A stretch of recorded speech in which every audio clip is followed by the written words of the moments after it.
Today's guest is Captive Resources, and the topic, maximize profits, take control of your dealership insurance. And Chuck Pappas, our VP of Operations, will come on in just a moment to open things up. Chuck, it's all yours. Well, welcome everyone. Thanks for registering for another of our profit improvement webinars. We're glad you're joining us today. This afternoon, we are very pleased to present Jack McDaniel, Assistant Vice President of Business Development of Captive Resources, and Rainey Christie, Senior Vice President of Development. Today, Jack and Rainey will help you maximize your profits by taking care of your dealership insurance. We'll bring Jack and Rainey on in just a minute, though. We have this slide up, so if you're interested in getting a copy of this deck, just scan the QR code and we'll make sure you will get this off to you right away.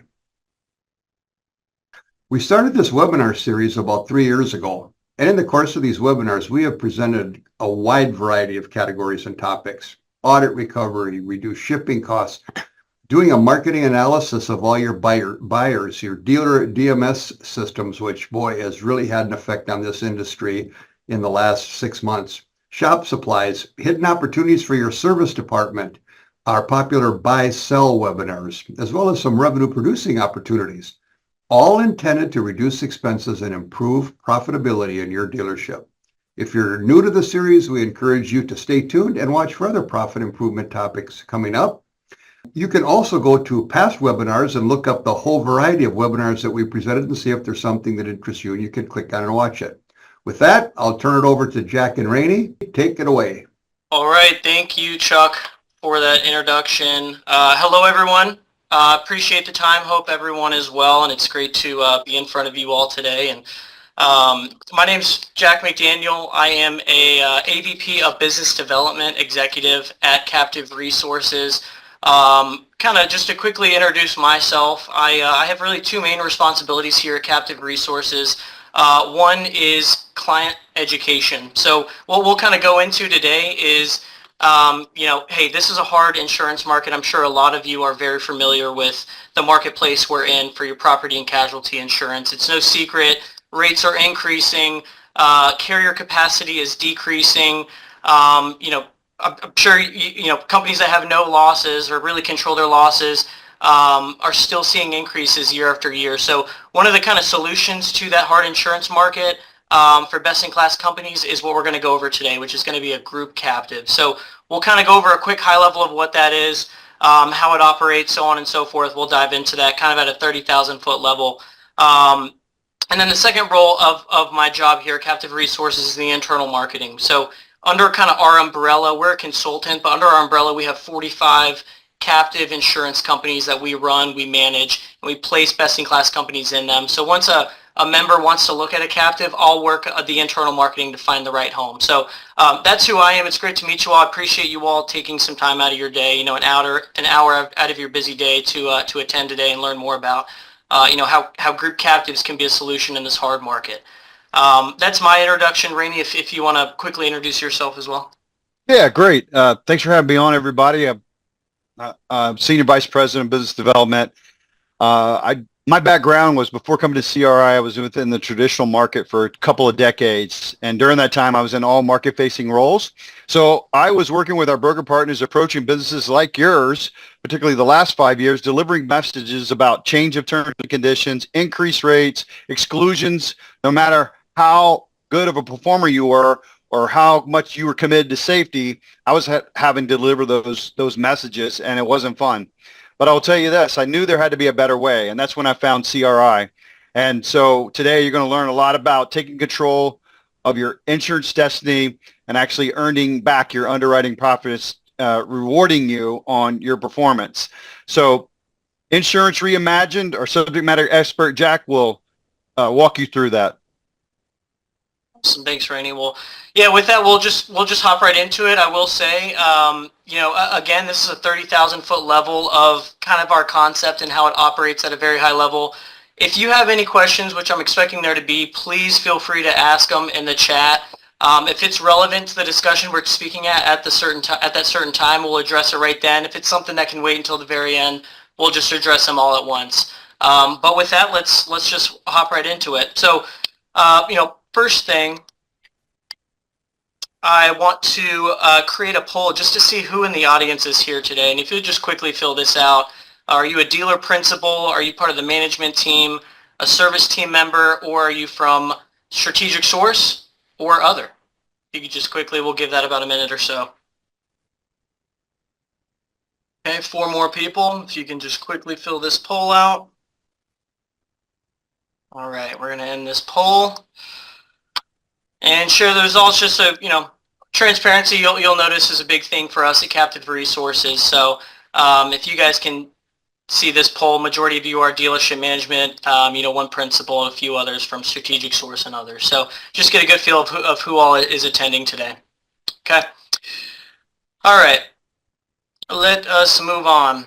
So quickly, just what's the agenda we're going to be discussing today?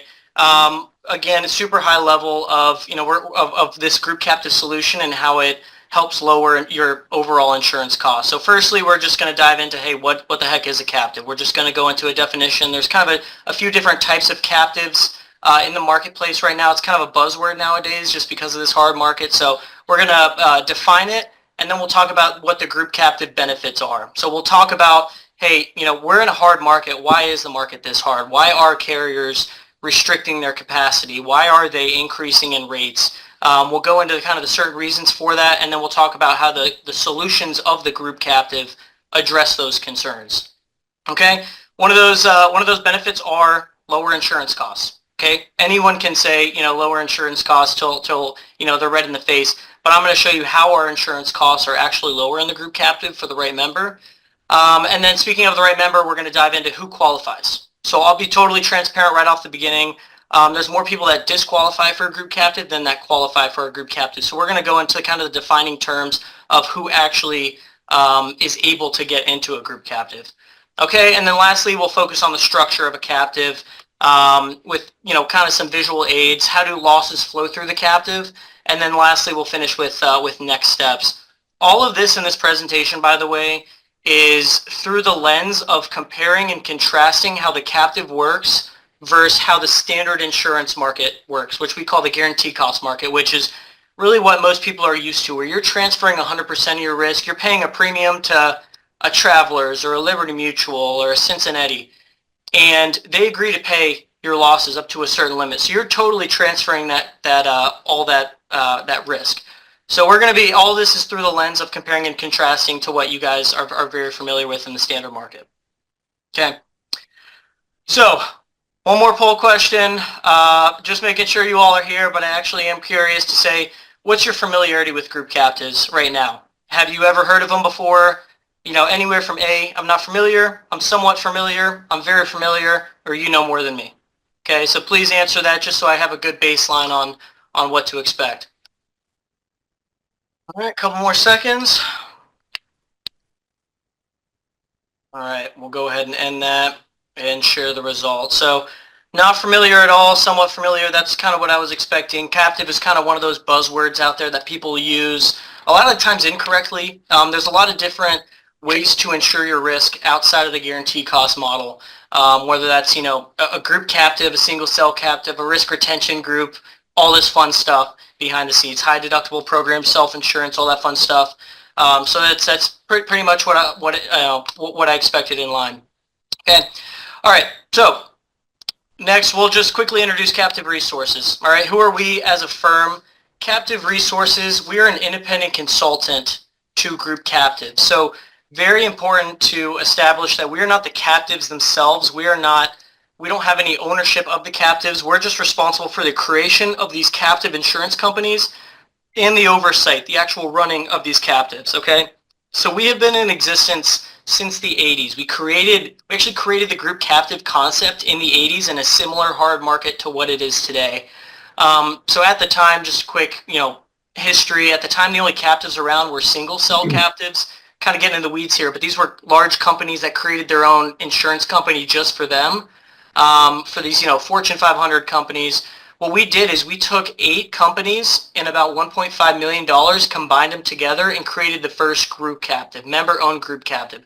So we took down that captive model and scaled it down to the middle market, and that's all we do day in and day out today. So we're the industry leader. We have about 45 captive insurance companies that we run with different appetites, different sizes, and I'll get into that.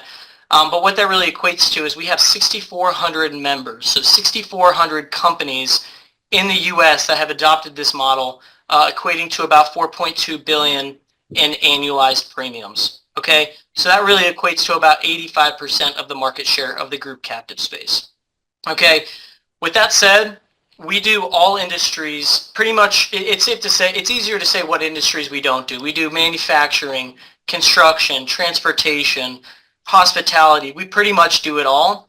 What I do want to focus on is we do 120 auto dealer clients, equating to about 89 million in annualized premium. So just want to say we're very familiar with the auto dealer risk. We are familiar with the coverage lines.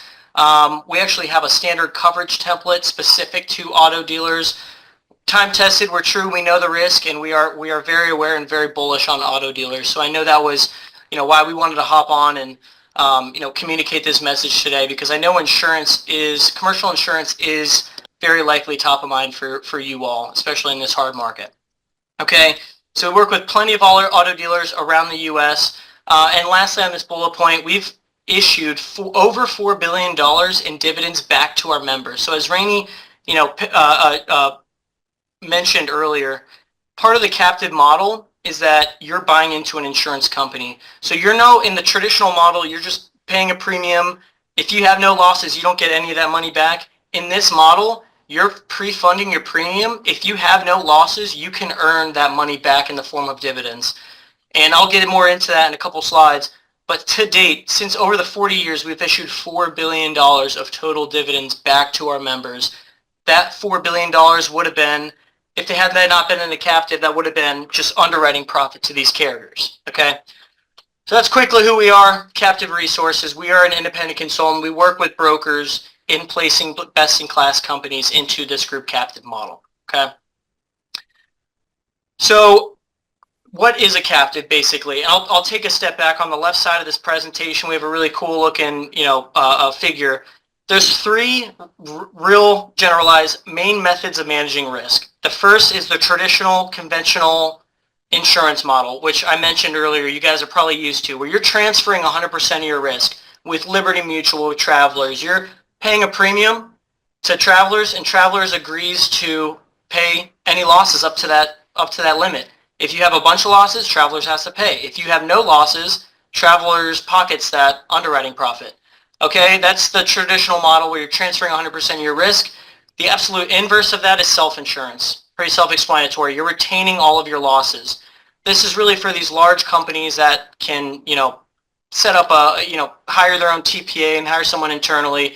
This self-insurance can be the most financially beneficial, but it's pretty unpredictable. You could have no losses one year, make a ton of money, and then have 4 cat losses the next year and be down in the dumps, okay? So it's financially beneficial, but it's very unpredictable, okay? Where we land is right in the middle. We call this self-insurance with airbags. We're retaining those predictable losses, and then we're transferring the catastrophic losses. So you're getting the financial benefits of self-insurance, and you're getting the protection of the traditional insurance model, okay? So that's the captive model. So what actually is a captive? A captive is an insurance company that provides insurance to and is controlled by their owners. Key word is control. You're probably going to hear that from me more times than you want to in this presentation. So what we're doing is once you enter in a captive, you're no longer renting an insurance company year after year with Travelers, okay? You're buying into an insurance company where you, with other members, own that insurance company. The only owners of that insurance company is the members that are getting insured by. So a captive insurance company that provides insurance to and is controlled by their owners. Again, captive is kind of a catch-all term. There's different types of captives. What we're going to focus on today is member-owned group captives. So one insurance company with multiple members, multiple owners in that insurance company, in that captive, okay? All right, so next slide. My last poll question, I swear. Just want to make sure you guys are paying attention. How challenging have your commercial insurance renewals been over the past 3 years? And be honest here and let loose. I think I know the answer to this question, but how challenging have your commercial insurance renewals been over the past 3 years? Very pleasant, somewhat challenging, very challenging, or I'm obsessed about it. I think about it every day. All right. Could end this poll, share the results, evenly split between somewhat challenging and very challenging. I thought we were going to get one. I think about it every day, but luckily there's none here. But somewhat challenging, very challenging. No pleasant renewals. I mean, no one wants to think about insurance, right? I'm blessed enough to eat, sleep, and breathe insurance, right? But that's good to know. Somewhat challenging and very challenging. Well, one thing I have to say to you guys is you're not alone in this. The reason for this, and on this kind of busy slide, is just because of the state of the market. So there's two figures here. I'll go over the top first. The top figure shows the annualized combined ratios of insurance companies overall in the property and casualty industry. So commercial insurance. We're not talking homeowners. We're not talking personal auto. We're not talking employee benefits, right? We're talking commercial business insurance. What is the combined ratio over the last 24 years since 2000? What a combined ratio is, it's going to be incurred losses of an insurance company, incurred losses plus expenses. So everything they need to run that insurance company, overhead, advertising, actual claims paid, the legal to close out those claims, all of those expenses, incurred losses plus expenses over earned premiums. That's what combined ratio is. So anything above 100% means these carriers are losing money. So these last 3 years, 2023, 2022, 2021, they've just pierced over 100%. So that just gives some context on, hey, are these insurance companies making money? I'm seeing increases year after year. Why am I seeing increases? That's because these carriers are making money. And then you can kind of see the ebbs and flows as the insurance market corrects itself. So when we have these large, 106% in 2011, insurance rates are going to go up. Capacity is going to be restricted. They're going to write less, but they're going to charge more for it. So they're getting more premium, so it's going to offset that ratio. So, this is going to ebb and flow. Luckily, in 2023, we saw it go down. I hope we continue to see it down. I'm sure you all hope that as well. But just so you know, you guys are not unique in feeling this hard market, the effects of this hard market. Okay? This second slide is going to show the total rate increases by quarter. Just for the quarter one of 2024 by line. Okay, again, this is all industries. This isn't specific to auto dealers or construction or manufacturing. This is all industries, commercial, property, and casualty. And if you look on this slide, there's only two lines of coverage that have seen softening over the last years. One of them is work comp. Okay, which I'm sure you guys have seen on your renewals. We love that. It's a soft line. And then directors and officers, which is a relatively new line. Not everyone has it, but that's sort of corrected itself over the years. Everything to the right of this has seen increases. The three most are three lines that I'm sure you guys are all well aware of. Commercial umbrella, okay? Nuclear verdicts, which I'm sure you've heard, there's also something called the reptile theory, right? We see these large verdicts just ballooning in large payouts, $5 million, $10 million payouts. That's really hurting reinsurance. It's really hurting the primary lines as well. So commercial umbrella has really been an issue that I'm sure, if you guys carry umbrella insurance or excess insurance, you've seen that. Commercial auto. This includes garage keepers. I know a lot of auto dealers, garage keepers is technically part of your auto. That's seen almost a 10% increase. And then property as well. So your open lot coverage or the actual structure of your dealership, that's seen an increase as well. Okay, so it's not just rate increases, it is values increases. Inflation is taking a toll on this. So you think of, an auto, one of your cars is driving down the road and you get into a wreck, something that might have been a $20,000 fix 5 years ago is probably, $30,000 now. With inflation, these cars are more expensive. They have sensors, they have cameras, so on and so forth. Personal injury, attorneys trying to jack up those rates. There's a lot of turmoil in the standard market with these carriers. So just so you know, this is kind of the why you've been seeing rate increases year after year. And it's frustrating, and I know. So that's what I kind of want to pivot to group captive. So there are some solutions in the standard market that best-in-class companies are afforded. Okay, there's different alternative risk financing methods, and so you can in the marketplace. Like I said, you can do total self-insurance, right? If you're a large company and you want to take on that risk, you have the loss history, you can enter into a risk retention group. Group captives, what we've seen is a great solution for middle market, upper middle market, all the way up to large size companies, okay? So that's what we're going to focus on. So what are the actual benefits of a group captive? The first thing, I know Rainey put it best, it's corny to say, but you're controlling your insurance destiny. You're controlling your insurance program, okay? So one thing I will say, and Rainey alluded to it, there's two main differences in this group captive model compared to the standard market. One on the front end of insurance when you're paying premiums, one on the back end. So we'll say one on the front end. The way premiums are derived in our group captive are derived solely off of your 5-year loss history. So in the standard market, they're deriving their premiums from industry averages and state rates. You know, their state's going to come up with a class code a rate for their specific class code in that state and apply it to your risk. What we do in a captive is we take your 5-year loss history and we send it, and a bunch of 5-year loss history premiums. I'll get into that fun stuff. We take the same things you send to the carrier. We send that to an actuary. The actuary looks at the last 5 years of your losses and estimates next year's losses that you have. So what that's saying is the way premiums are calculated are solely off of your last 5 years. Okay? So with that, we target best-in-class companies that have worked tirelessly to control their claims. Okay? And I'll get into what an ideal candidate looks like. But on the front end, the first main difference in the captive, pricing is actuarially driven off of your last 5 years loss history. If I sound repetitive, it's on purpose, okay? Secondly, the second main difference in a group captive is on the back end. You can have dividend potential up to 2/3 of your premium, okay? Up to 2/3. So what we're going to do in a captive is we're going to take your premium. You pay the same premium like you do in the standard market. You take your same premium and you pay it into the captive.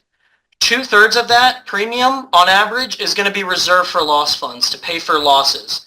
1/3 of that's going to be the sunk cost that you can't earn back. That's going to go to operating costs to run the captive. Okay, I can dive into what those operating costs are.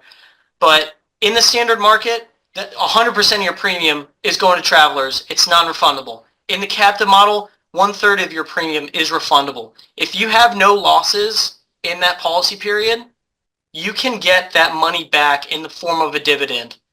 Okay, so on the front end, the first main difference, premiums derived off your last 5 years loss history, actuarially driven. Secondly, you can get dividends up to 2/3 of your premium.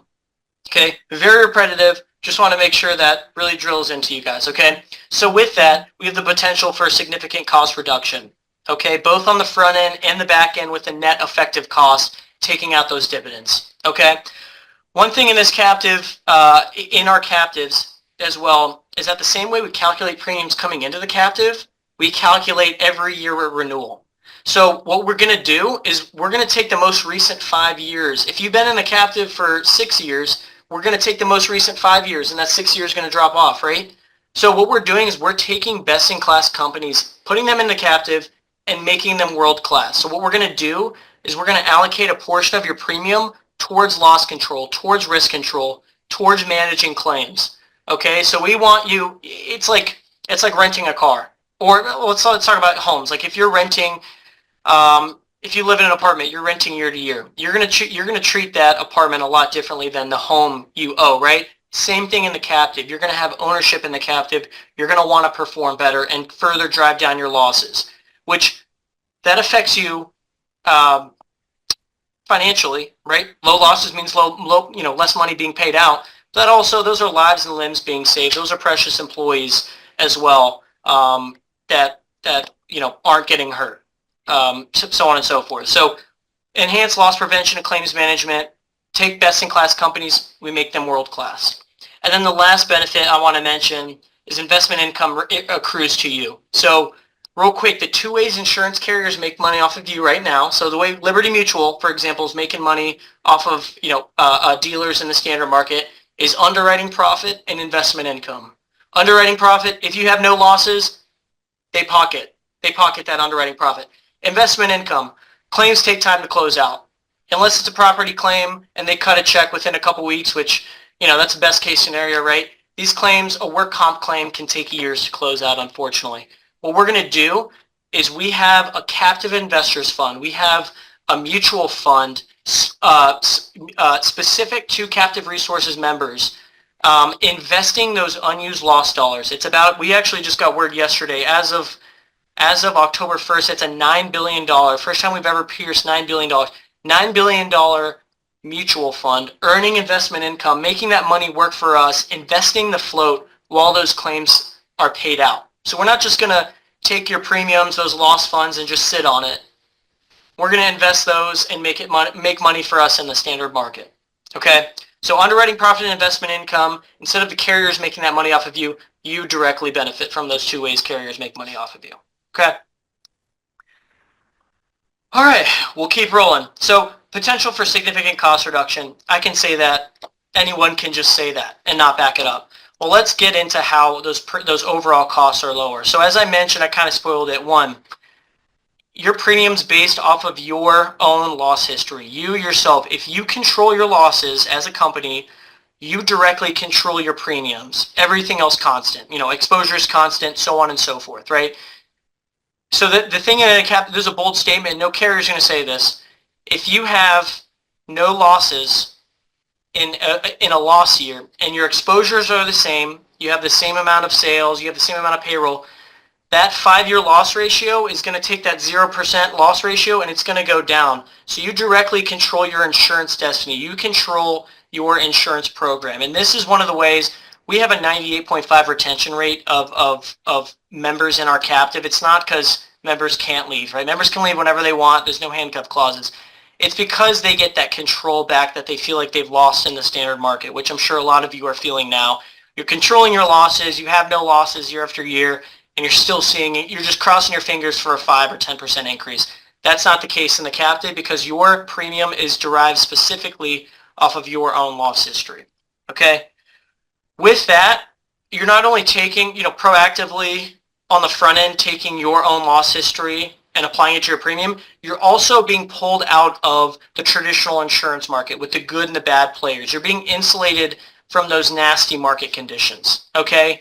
So what we like to say is that if you look at the standard insurance market, any carrier really operates on a 20-60-20 rule. So the top 20% best-in-class risks subsidize the bottom 20% best-in-class risks, and carriers are just trying to break even on that middle 60 and really earn investment income and really, decrease their combined ratio and make money, right?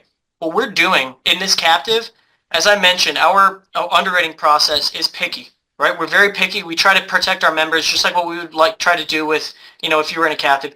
We target those best-in-class 20% risks.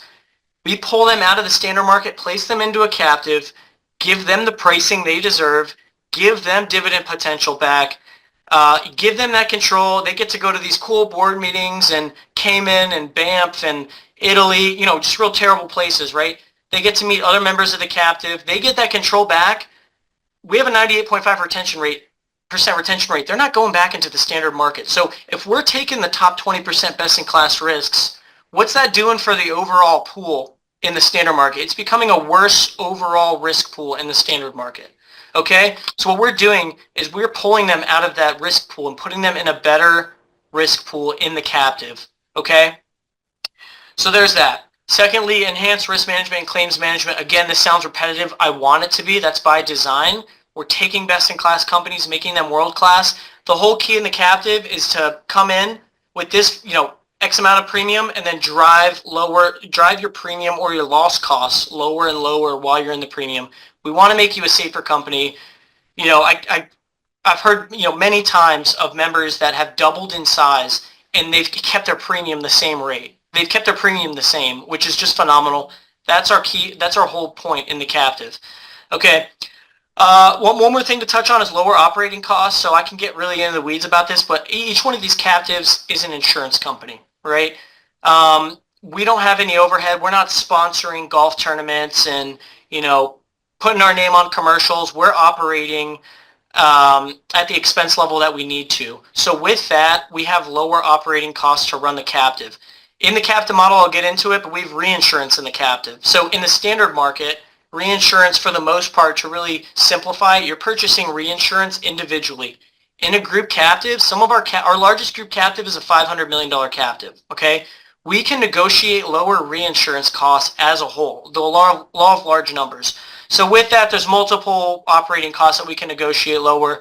We just run lean and mean with these captives, okay? No one's making money off of them except the owners, which are the members that enter the captive, in which they get the dividends back, okay? Lastly, dividend potential. If you have no losses in a premium year, no IBNR comes in. I'm kind of getting into the weeds now. Everything else constant, you can earn up to 2/3 of your premium dollar back, okay? So that really changes your net effective cost at the end of the year, okay?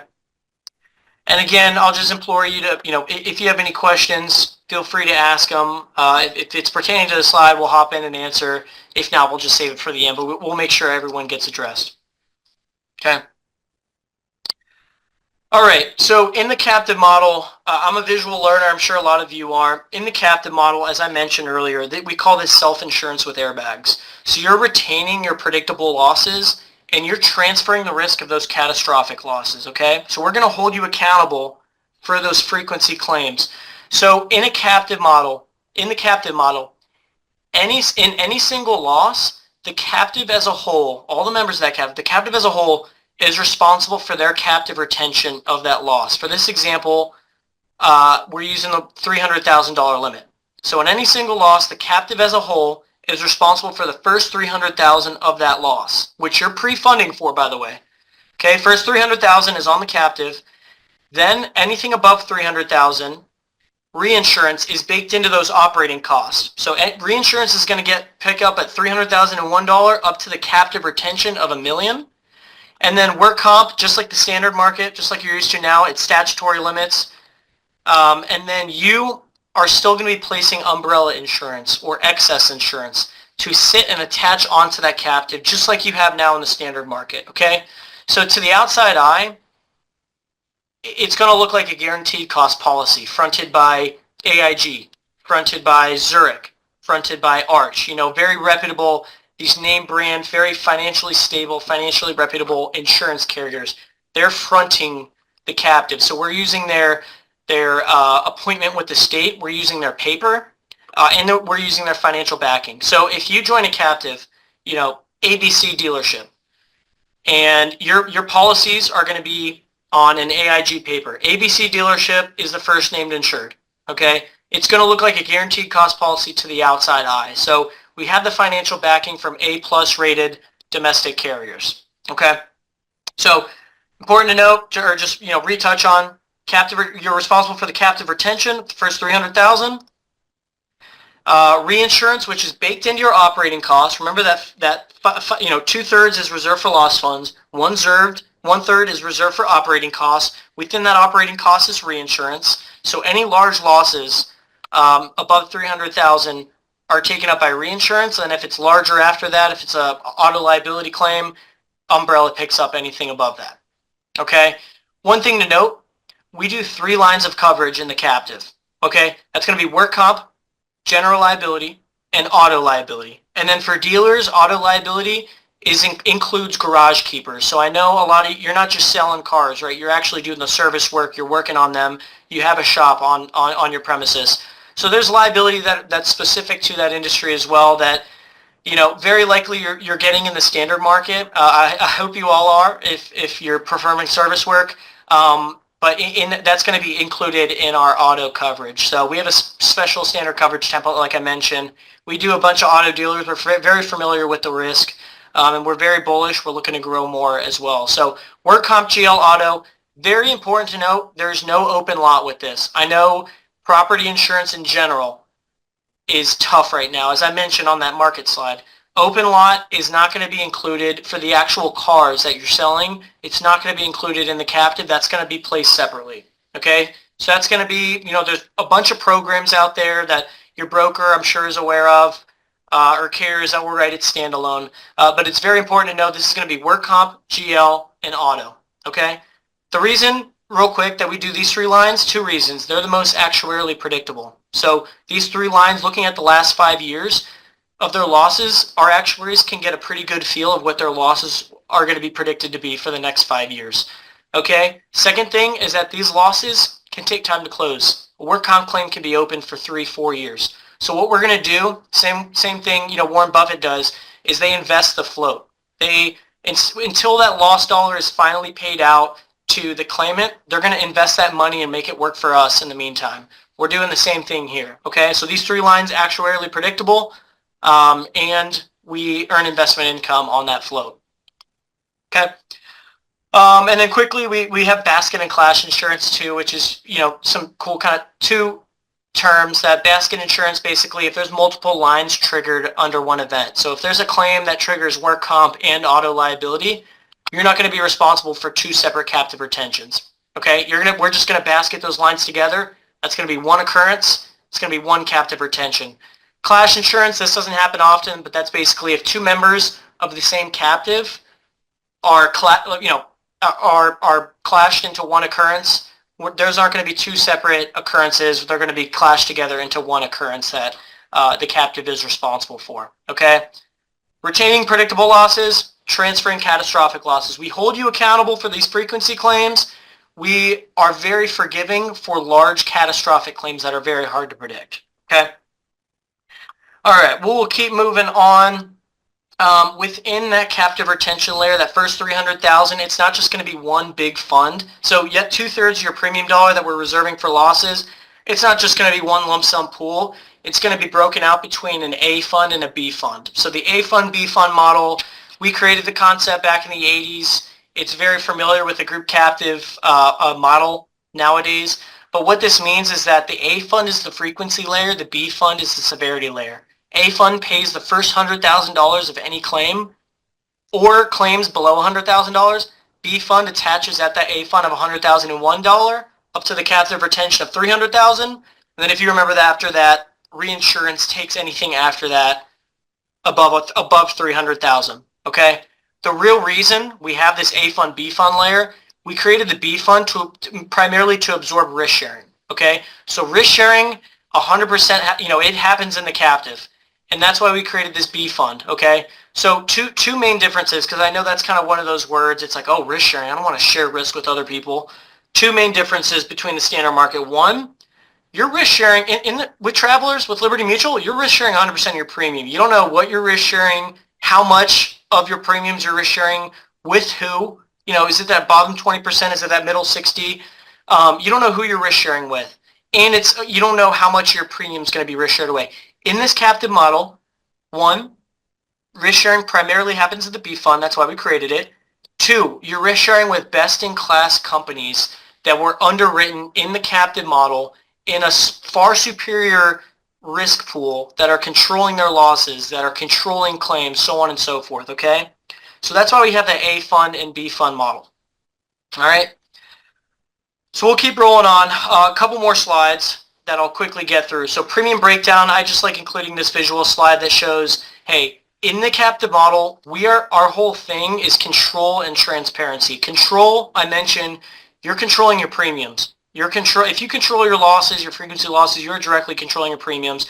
You are the owner of the captive insurance company. So as an owner, once ABC dealership enters into a captive, they appoint a director from that entity to sit on the board of directors of that captive. They go to the biannual board meetings in Cayman, and like I said, Bahamas, Banff, real awful places, right? They're voting on the direction of the company. Do we want to raise retention levels? Do we want to increase minimum premiums? Do we want to close out underwriting years? Where do we want to go for our next board meeting, right? So the members are directly getting that control. But also on the other side is transparency. So as owners of an insurance company, you know where every dollar is going. We're super transparent. If it doesn't make sense for you to enter into a captive, we'll be the first one to tell you. We're not trying to sell anything. Ask any of our broker partners that we work with. If it doesn't make sense, we err on the conservative side to protect the members in the captive. But this just goes to show 2/3 of your premium is going to be, on average, is going to be broken up between the A fund and the B fund.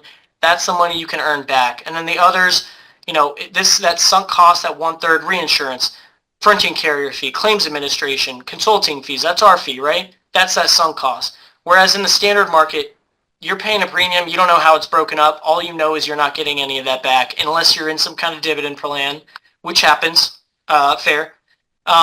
In the captive, you know what you're getting back. Okay, you know where every dollar is going. We're super transparent. So it's not really comparing apples to apples if it's, the captive is coming in at 250,000, the standard market's coming in at 250. Even if we come in a little higher, you can still earn 2/3 of that premium dollar back, okay? I'll keep cranking. Who qualifies? Okay, so for auto dealers, the first thing we look at is best-in-class loss history, okay? Premiums, at the end of the day, premiums, pricing isn't the final say, but for a lot of people it is, right? It's not an insignificant thing.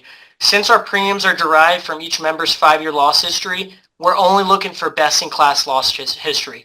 What is a loss ratio, okay? Loss ratio is incurred, so claims over premiums, to basically sum it out.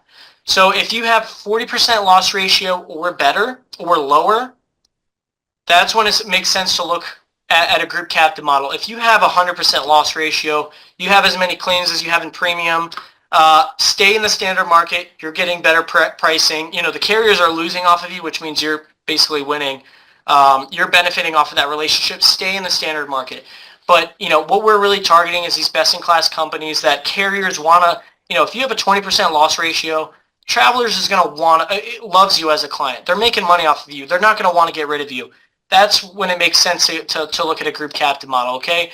Secondly, everyone's dissatisfied with the standard market, right? Right now, as we mentioned in that poll, I won't even get into that. We want a safe company, not a lucky company. We want a financially stable company, so there are collateral requirements. There's financial requirements into the captive this is a 30,000 foot level. I'm more than happy to meet one-on-one with anyone interested in this model, but we'll get into that. Someone that has a long-term approach to this. Finally, our bare minimum is 100,000 in premium for work comp, GL, and auto. Okay, work comp, GL, auto. Our bare minimum is $100,000. If you have 2 dealerships that hit that $100,000, we'll look at you. If you have 3, that's great. If you have 1 mega dealership that hits that, would love to take a look at you. But what we've seen, it really hits that 2 to 3 dealership minimum. But that 100,000 is our bare minimum. Our average account, CaptiveResources wide, is about 550,000. We wrote a $19 million account last year. Okay, we can do it all basically. So, but our bare minimum is 100,000. Okay, moving on. What are the next steps? Okay, I went into a lot today. I'm very passionate about insurance, which is probably something you don't hear a lot. But in next steps, I would love to, if anyone was interested in this, would love to meet you all personally on a one-on-one basis, whether it's flying out to you all with your broker or virtually. One important, key to mention is that we work on the standard broker network. So the way we work through distribution is the same as carriers. We work through brokers. So we'll go through your broker. We don't work directly with you, the dealer. Okay, so your broker is still the main point of contact for you. But our timeline is pretty similar to the carrier model. We lean on, 90 days at a minimum because our proposal process is longer. So very first step, we can pre-qual you at any time throughout the year. Okay, if you have a 6/1 renewal next year, we can pre-qual you now and look at your losses and premiums and say, let's move forward to submission. Let's do client education. Once you're pre-qualified after that, we like to come out and meet you. I'm in Chicago. I love hopping on a plane and meeting people all over the U.S., right? We have people covering all 50 states that we'd love to meet you all. We have a geographical footprint all over. Okay, so we'd like to meet you, shake your hand. If it's virtual, that's fine, but just really dive deep and go through this education. We kind of went through a Captive 001 today. We want to make sure we go through a Captive 101, which is really an hour-long presentation, okay? Then we'll work on the full submission with your broker within 60 days of your renewal, and then we'll come out and propose in person, okay? Last thing to mention is that when we do that pre-qual, we will give you a 5-year equity look back. So this is a sample 5-year equity look back on a dealership we worked on recently, which is basically when we pre-qual an account, we collect 5 years losses and premiums. We say, if you joined a captive 5 years ago, here's the equity you'd be sitting on today if you were in a captive model with the losses you had and the premiums you had, okay? I know I'm kind of getting over time. Screenshot this if you want. I know Chuck mentioned this is going to be on the website, so feel free to look back at it. But if you want your own 5-year equity look back, we calculate this for you if you want to look at the captive model. Okay, that's all part of the pre-qual process. So that's my presentation. We'll get into questions. I will say, I will just plug again, we work with brokers. Okay, we work through brokers. If you have a broker, a good relationship with a broker, feel free to reach out. Please reach out to me with my email on the screen and my cell phone right there. Please, make sure to write that down. If you don't have a broker or you're looking for a recommendation, we have, I can introduce you. I know someone that's near and dear to StrategicSource is Lou Nanny with NFP. We work with him a lot. They know the risk, but we have brokers all over the U.S. So if you don't know where to go, please feel free to reach out to me. More than happy to address that. But with that, I'll just open it up to any questions we have. All right, thanks, Jack. Everyone, there's a Q&A button at the bottom of your Zoom screen. You can type something in there, it goes straight into Jack, and we can cover as many as we can during the remaining time. All right, here's one. If we join a captive, will that change the relationship with my broker? Great question. So simple answer is no. So your broker is still your main point of contact, right? They're still your QB1. They're still advising you on coverages, issuing certificates of insurance, taking loss runs. They're still QB1. We're just head coach. We're just an extension of their team. So with your broker, the relationship stays the same. They're the main point of contact. We're just an extension of their team with work comp, GL, and auto, whatever lines you place in the group captive. Good question. All right, here's another. What does your captive investors fund look like? What is it made up of? Yep, great question. So the captive investors fund, the $9 billion that just pierced investment portfolio that we have, it's going to be 50% fixed income and bonds, 20% U.S. equities, 20% international equities, and 10% global hedge funds. Okay, so it's a very conservative, we're not looking to hit home runs, okay? We're looking for preservation of capital. We're looking to earn a steady rate of return to, participate in the upside of the market. Right now, we're crushing it, but also protect against those bad loss years in a group captive as well. So, we're not going to hit the highs as high as the standard market is with these, just hedge funds. We're also not going to hit as low as these lows. We're pretty conservative with our investment makeup. Again, everyone, you can use the Q&A button at the bottom of your screen for any remaining questions you may have. Here is another. Do I need to hit that $100,000 minimum with each line or with all lines collectively? Great question. All lines. So totally up to you. As long as we make that $100,000 minimum, it can be $50,000 for work comp, $25,000 for auto, $25,000 for GL, right? Technically, we can make that. If it's, $150,000 for work comp only, we can do work comp only, okay? As long as we hit that $100,000 minimum premium, work comp, thank you for asking that. Work comp is the required line. So you can hit that $100,000 with just work comp, or you can hit it all collectively. Selfishly, we want all the lines, right? And we think our members do too, right? So if you put as much premium in a group captive as you can, that's more control over your total insurance program. That's more dividend potential you can earn back as well, right? So yeah, all collectively is hitting that $100,000. All right, yes. So many of you have a total of 8 rooftops, and most would qualify, but some wouldn't. Would it benefit to separate or wait until all rooftops collectively qualify? Great question. So that's kind of a depends answer, right? So this may be a one-off conversation, but two things. We've had members that can. It depends on how they're insured now. If they're all insured collectively, and travelers under one policy, and they have common ownership, we could look at separating only the ones that qualify with the good loss ratio. We can look at it all together with their combined loss ratio of all rooftops collectively. That's just, it depends. I know that's not a direct answer for you, but we'll look at both scenarios and see what's best. But the thing we need to look at is those 8 rooftops have to have common ownership. So as long as it's one dealership that owns all of those other rooftops, then that's fine. If it's a bunch of different LLCs, there has to be common ownership of all of them.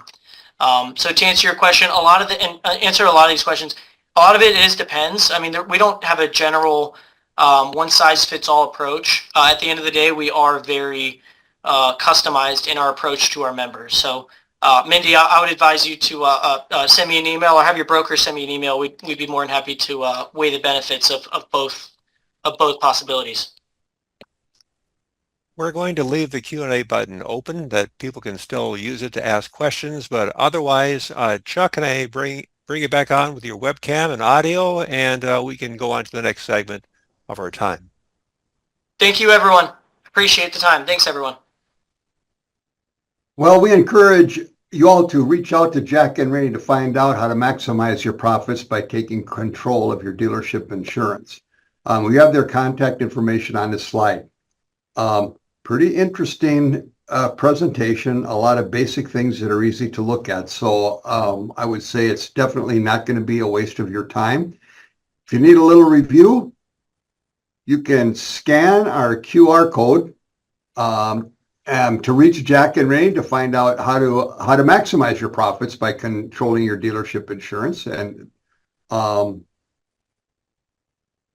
their information's on that slide, and you'll get all of that information. Oh, sorry, we'll send you that webinar on that, and then you can get it. Then you'll get their information. Sorry, I screwed that up. Okay, for anyone thinking about their expenses, right now the question is, how much money are you leaving on the table? Most dealerships are overspending on supplies and services by 25% each month. I want to stop and say something here. You guys all read information from NADA and a bunch of these other auto industry magazines that talk about all of the issues that are going on with Chrysler and a whole bunch of other dealerships. And I will tell you, we're pretty busy with people who want to save money because they're not making the sales and they don't have the inventory to make sales and they don't have the interest rates to help them make those sales. So they're looking at cutting their expenses. And when you take a look at what we have to offer, you'll find that pretty interesting. There's about 150 expense category options out there that you can spend your money on. Most dealers will spend in roughly 100 of these categories that are out there. Spend as a percent of sales equals about 5%. If you do $100 million in sales, that 5% equals to $5 billion bucks. 25% of that looks like $1,250,000 on an annual basis, which you have the ability to save with StrategicSource. 95% of the dealerships in the United States are decentralized, meaning they don't have a good purchasing department or a consolidated purchasing department where they can get value from the things that they buy from their suppliers. So locations are kind of free to select whoever they want for their suppliers, and they just take the price that's being offered. StrategicSource can be that purchasing partner for you. The business problems that the dealers have are there's too many categories. There typically is not a plan to effectively attack those categories. Dealers are short-staffed. Oh boy. StrategicSource has a lot of experience in cost reduction analytics. Last year, we completed over 2,300 sourcing projects in expense categories used specifically by dealerships. Expense challenges. The dealers are typically overpaying for supplies by 25%. There's a broad scope of categories. There are too many suppliers to manage. There's too many supplier invoices that you've got to process every month. There are too few discounts and rebates that get taken advantage of. So the question and the challenge becomes, how do you simplify that? This slide shows what the annual savings opportunity would be for 4 different size revenue groups ranging from 60 million to 300 million in annual sales revenue, and what that savings can look like on a monthly basis. Remember, these cost savings drop right to the bottom line, so it has immediate impact on your profitability. I think we already hit the QR code. I'm not, okay. We'll just touch it on this briefly. There are 72 categories regardless of what kind of a business you're in. If you are a dealership, a church, a manufacturing company, or a service provider of any type, you're likely to spend money in these 72 categories. If you're an automotive dealer, there's another 56 expense categories there, so you can see how that scope of work is quite large, up to 100 or to 150 categories, so it can be a little bit overwhelming. And if you own your own facility, or even if you're leasing it, you're probably spending in these 15 facility-related categories as well. Strategic Source Solutions. StrategicSource has some solutions that can help you. We have a profit improvement program. We manage the process of conducting a financial analysis of all your spending. We do spend category planning. We source money-saving solutions for your spend categories. We implement solutions. We review and perform supplier compliance audits. So you're getting what we told you that you would save. The problems StrategicSource solves and helps you correct are high expenses and a broad supplier base. Another tool is our strategic spend analysis. This is more of a strategic broad look at your expenses. We analyze them, we put them in the correct category buckets, and build a plan for you to execute. Chief benefits to you are you get an organized, prioritized plan and a good staff planning tool, all with the idea that we can help direct you to a 25% savings. Contract tracker. Most dealers have a number of contracts, actually many contracts, in fact, many more than you may even be aware of. Keeping current and managing all the terms of these contracts can be a pretty daunting task. SSI's contract tracker gives you contract visibility, advance alerts on expiration dates, risk mitigation. You'll have time to review things to say that you may need to renegotiate that contract. You may have it audited and want to renegotiate it. You may not like things that they wrote in the last one, and before that, if you haven't done away with an automatic renewal on that thing, then you'll have a chance to look at that contract and change it to your advantage. SSI Spend Management Suite involves problems of poor staff training, no contract management, high prices, and weak profits. SSI Spend Management Suite provides strategic focus, contract tracking, improved pricing, and profits. Expense Edge was created from our database of thousands of price comps that have been collected for probably more than 20 years and updated every year. This is similar to Home Depot. We provide the tools and solutions for you to do the work. We give you the data points to keep your costs down.